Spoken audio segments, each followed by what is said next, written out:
1947 August 15 Elappully Ramassery പാറപ്പുറത്ത് നടന്ന Indian സ്വാതന്ത്ര്യ പ്രഖ്യാപനത്തിന്റെ ഓർമ്മ പുതുക്കലും സ്വാതന്ത്ര്യ സമര സേനാനിയെ ആദരിക്കലും സ്വാതന്ത്ര്യ സമര സ്മൃതി സംവാദവും സംഘടിപ്പിച്ചു.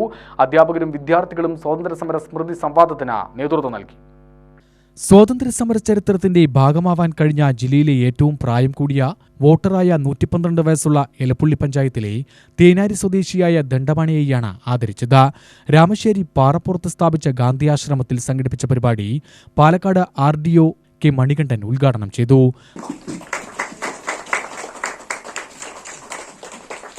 ഇപ്പോഴത്തെ കാലഘട്ടത്തിൽ ജീവിതത്തിൽ നമുക്ക് എല്ലാ സൗകര്യങ്ങളുണ്ട്. എന്നിരുന്നാൽ പോലും ആ കാലഘട്ടത്തിൽ അങ്ങനെ സംസാരിച്ച് ദാരിദ്ര്യം പോലും നമുക്ക് പിടിച്ചു നിൽക്കാൻ പറ്റാത്ത അവസ്ഥയിൽ അന്നത്തെ ജീവിതശൈലിയുടെ അടിസ്ഥാനത്തിൽ ഇന്ന് ഇത്രയും വർഷം ജീവിച്ചു. നമ്മൾ ഇന്നത്തെ ജീവിതശൈലി എല്ലാം ഉണ്ടെങ്കിൽ പോലും നമുക്കൊരു 60 വയസ്സിന് അപ്പുറം കടക്കാൻ പറ്റുമെന്നതിന് സംശയത്തിലാണ് ലോകം പോയിക്കൊണ്ടിരിക്കുന്നത്. നമുക്ക് 50 വയസ്സിന് മേലെ കിട്ടുന്ന എല്ലാ ജീവിതത്തിലും നമുക്ക് ഓണത്തിന് ബോണസ് കിട്ടും പോലെയുള്ള ബോണസാണ് നമുക്ക് പ്രാർത്ഥിക്കുക. അതാണ് ജീവിതത്തിൽ നമുക്ക് ഏറ്റവും വലിയ സന്തോഷം എന്ന് വെച്ചാൽ ആരോഗ്യത്തോടെ ജീവിക്കുക എന്നുള്ളതാണ്. എത്രയും കാശുണ്ടായിട്ടോ പൈസ ഉണ്ടായിട്ടോ പണം ഉണ്ടായിട്ടൊന്നും കാര്യമില്ല.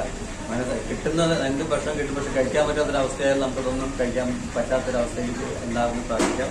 ബ്രിട്ടീഷ് ഭരണകാലത്ത് ദാരിദ്ര്യവും തൊഴിലില്ലായ്മയും രൂക്ഷമായിരുന്നുവെന്നും അതുകാരണം 2ാം ക്ലാസ് വരെയേ പഠിക്കുവാൻ കഴിഞ്ഞുകൊള്ളൂ എന്നും ദണ്ഡമണി പറഞ്ഞു.